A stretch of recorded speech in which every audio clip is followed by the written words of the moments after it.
ஒரு லட்சம் கொடுத்தால் 1 கோடி. அஸ்வின் ராவ் வியாபாரம் பற்றி உங்களில் ஒருவன் அருண் அலைஸ் ஏகே. இப்போ நீங்கள் இந்த வீடியோவில் பார்க்குற ஃபோட்டோ இது என்னன்னு கேட்டிங்கன்னா, February 19, 2022 மாலை 6 மணிக்கு Smruthi convention centre, Kattamanallur gate, Whitefield Hoskote road, Avalahalli, Bangalore. அதாவது ஒஸ்கட்ட டோலுக்கு பக்கத்தில் இருக்குது. இந்த மணப்பையன் யாருன்னு கேட்டிங்கன்னா, திரு அஸ்வின் ராவ் மற்றும் ராதிகா அஸ்வின் ராவோட பொண்ணு ஷாலினி. அந்த ஷாலினியோட கணவர் ராயன்.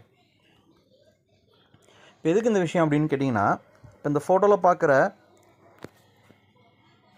ஃபோட்டோவில் ரைட் சைடில் கண்ணாடி போட்டுட்டு ஒரு ரெட் கலர் கோட் போட்டிருக்கவர் தான் அஸ்வின் ராவ், எல்லாருக்கும் தெரியும். மணப்பையன் ராயன், மாலை போட்டிருக்க அந்த மணப்பெண் ஷாலினி.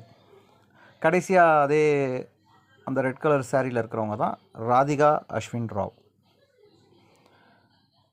இவங்க குடும்பமாக கொள்ளையடித்தது பல ஆயிரம் கோடி தான். இப்போ எதுக்கு அப்படின்னு கேட்டிங்கன்னா, இந்த அஸ்வின் ராவோட மருமகன் ராயன் மே மாதம் 15 2023 ராமூர்த்தி நகர் போலீஸ் ஸ்டேஷனில் என்னை பார்த்தப்ப, அடுத்த ஒரு 2 நாள் கழித்து திரும்ப மீட் பண்ண வந்தப்போ என்கிட்ட பேசினார். பேசும்போது நான் சும்மா விளாட்டாக சொன்னேன், என்ன அப்படின்னா, என்ன சார் உங்களுக்கு என்ன அஸ்வின் ராவுக்கு அப்புறம், ஏன்னா அஸ்வின் ராவுக்கு அப்போ கொஞ்சம் கால் ஏதோ ஆப்ரேட் பண்ணியிருந்தாங்க. அஸ்வின் ராவுக்கு அப்புறம் நீங்கள் தான் இதுக்கு வாரிசு, பரவாயில்ல சார் உங்களுக்கு என்ன, அஸ்வின் ராவ் பல ஆயிரம் கோடி சொத்து சேர்த்து வச்சிட்டாரு. இவர் மாமா அத்தை சொல்ல மாட்டார், மம் அண்ட் டேட் அப்படிம்பார் ராயன். அப்போ அவர் வருத்தப்பட்டார், என்ன சார் என்ன பண்ணி என்ன குழந்தை இல்லை அப்படின்னு. பாவப்பட்ட காசை வச்சுருக்கவங்களுக்கு எப்படிங்க நல்லது நடக்கும் யோசிச்சு பாருங்கள். பல பேர் தன்னோட பொண்ணுக்கோ பையனுக்கோ கல்யாணம் பண்ண முடியாமல் கல்யாண காசெல்லாம் இவனுங்கள்ட்ட கொண்டு கொட்டிட்டு இப்போ வரைக்கும் அஸ்வின் ராவ் பணம் கலெக்ஷன் பண்ணிகிட்ருக்கான். அவன் சொல்கிறான், தமிழ் ஆளுங்கள்ட்ட தான் கலெக்ஷன் பண்ண முடியல, அப்போ மற்ற லாங்குவேஜ் மற்ற மொழி பேசக்கூடிய அத்தனை பேர்ட்டையும் இப்போ கலெக்ஷன் ஆகிட்டு தான் இருக்குது. கர்நாடகா, கேரளா, ஆந்திரா, ஹிந்தி, ராஜஸ்தான், ஜெய்ப்பூர், மற்ற சைடில் வசூல் ஆகிட்டு தான் இருக்குது. ஏங்க இந்த அஸ்வின் ராவ் இந்த மண்டபத்தில் இந்த பத்திரிக்கை எனக்கு அனுப்பிச்சது யாருன்னு கேட்டிங்கன்னா, சவுந்தரராஜன் சம்பத், பாண்டிச்சேரி. அவன் இந்த ஒரு நல்ல காரியம் பண்ணனால தான் இந்த அஸ்வின் ராவோட அட்ரஸை கண்டுபிடிக்க முடிஞ்சது. இன்றைக்கி இந்த விஷயம்லாம் நமக்கு தெரிய வருது. அவனும் வசூல் பண்ணி தப்பானவனாக இருந்தாலும் அவன் செஞ்ச ஒரு நல்ல விஷயம், அவன் இந்த பத்திரிக்கை எனக்கு அனுப்பிச்சது தான். சரிங்க, இப்போ என்னன்னு கேட்டிங்கன்னா, இந்த மண்டபத்தில் இவர் கல்யாணம் பண்ணுறதுக்கு பல லட்சங்கள் செலவு பண்ணார். ஆனால் இன்றைக்கி பணம் போட்டவங்க அத்தனை பேரும், ஒருத்தர் வீடு ஜப்தியில் இருக்குது, ஒருத்தர் பொண்ணுக்கு கல்யாணம் பண்ண முடியாமல் இருக்கார். ஆனால் இப்போ வரைக்கும் பணம்னு இந்த பணப்பிசாசு அஸ்வின் ராவ் இப்போ வரைக்கும் பணத்தை தான் வசூல் பண்ணிகிட்ருக்கான். இதே ஒரு 15 வருஷத்துக்கு முன்னாடி இந்த அஸ்வின் ராவ் யார்? இவர் என்ன மினிஸ்ட்ரி வீட்டு பையனா? கிடையாது. இவர் ஒரு புரோக்கர், ஒரு மீடியேட்டர்.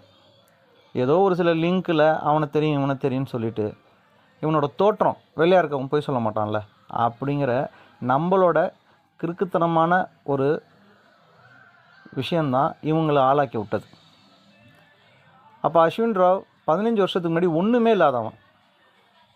இப்போ அவங்கக்கிட்ட வீட்டில் வால்வோ கார், 1 கோடி ரூபாய் கார் வீட்டில் நிற்கிது. கார் மட்டுமே கிட்டத்தட்ட 2 கோடி ரூபாய்க்கு வீட்டில் கார் நிற்கிது. இன்னோவா, ஜீப்பு, ஃபோர்டு ஈகோஸ்போர்ட்டு, டாட்டா, நிறைய வண்டி 2 கோடிக்கு மேலே தான் இருக்கும் சொல்கிறேன். அப்போ இவங்க இப்படி வசூல் பண்ணி என்ன சாதிக்க போகிறாங்க? இப்போ அவன் பொண்ணுக்கு குழந்தை கூட இல்லை, அழுதுட்டு தான் உட்காந்துருக்கணும். பல பேரோட பாவம் சாபம், குடும்பத்தோட கும்மாளம் குடிச்சிட்ருக்காங்க. ஆனால் நிறைய பேர் எனக்கு நெகட்டிவாக மெசேஜ் அனுப்புகிறீங்க, உனக்கு அவரோட சம்மந்தமா இவரோட பணம் வாங்கிட்டியே, இப்போயும் சொல்கிறாங்க பணம் வாங்கலை, என் அக்கௌண்ட் டீட்டெயில் எங்கே வேணாலும் கொடுக்க நான் ரெடி. சரிங்களா? 30 லட்ச ரூபா வாங்கியிருக்கேன் இது வரைக்கும். அப்போ மீதி பணம் 7 வருஷமாக பட்ட கஷ்டத்துக்கான பலன் இது வரைக்கும் ஒன்றும் கிடைக்கல. இந்த பிஸ்னஸ் இவனுங்க இப்போ முடிக்க போகிறதும் கிடையாது. எல்லாருமே நல்லா தெரிஞ்சுக்கோங்க, இந்த பிஸ்னஸ் இப்போதைக்கு முடிய போகிறது இல்லை. ஏங்க எலெக்ஷன் டேட் அறிவிக்கிறதுக்கு முன்னாடி நம்ம பிஸ்னஸ் முடிஞ்சிடும். ஏன் அதை சொல்லணும்? எலெக்ஷனை ஏன் உங்கள் சம்மந்தப்படுத்தி பேசணும்? எலெக்ஷன் டேட் அறிவிச்சிட்டாங்க. இப்போ இயர் ரெண்டு வந்துருச்சு. மார்ச் 31 உங்களுக்கு இயர் ரெண்டு. அப்போ இந்த இயர் ரெண்டு வந்து போயிடும். ஏப்ரல் பிறக்கும். 3ஆம் தேதி இவங்களுக்கு ஹியரிங்கு. 3ஆம் தேதி ஹியரிங் போயிடும். அப்புறம் எலெக்ஷன் வந்துடும் 10 நாளில். 10-15 நாளில் எலெக்ஷன் வந்துச்சுன்னா எலெக்ஷனை ஓட்டிடுவாங்க. அப்புறம் எலெக்ஷன் ரிசல்ட். இது இப்படியே போயிட்டுருக்குங்க. ரம்ஜான் நல்லபடியாக முடியும். இந்த ரமலானும் முடியும். அடுத்த ரமலானும் வரும் மார்ச் மாதத்தில். அப்போயும் இவனுங்க இந்த பிஸ்னஸை முடிக்க மாட்டாங்க. இந்த மாதிரி பிஸ்னஸ் போய்கிட்டே தான் இருக்கும். இந்த ஃபோட்டோ நான் எதுக்காக மெயினாக உங்களுக்கு நான் இப்போ காமிக்கிறேன்னா, இவன்லாம் எப்படி தன்னோட குடும்பத்தை மட்டும், தான் குடும்பம் நல்லா இருக்கணும், தான் பிள்ளைங்க நல்லா இருக்கணும், தன் குடும்பம் நல்லா இருக்கணும், தான் தின்னா போதும். அப்போ அடுத்தவன் நக்குனா கூட அவனுங்க என்னன்னு கேட்க மாட்டானுங்க. அடுத்தவன் அவன் பசி தீந்துச்சா, பணம் கொடுத்தவனுக்கு பசி தீந்துச்சா, அவன் என்ன கஷ்டத்தில் இருக்கான், ஏன் இப்படி வாரி வாரி கொட்டிக்கணும், எதை பற்றியும் யோசிக்க மாட்டானுங்க. பணம் வசூல் பண்ணவங்க அத்தனை பேருக்கும் வரும் தான், பதில் சொல்ல முடியாது தான்.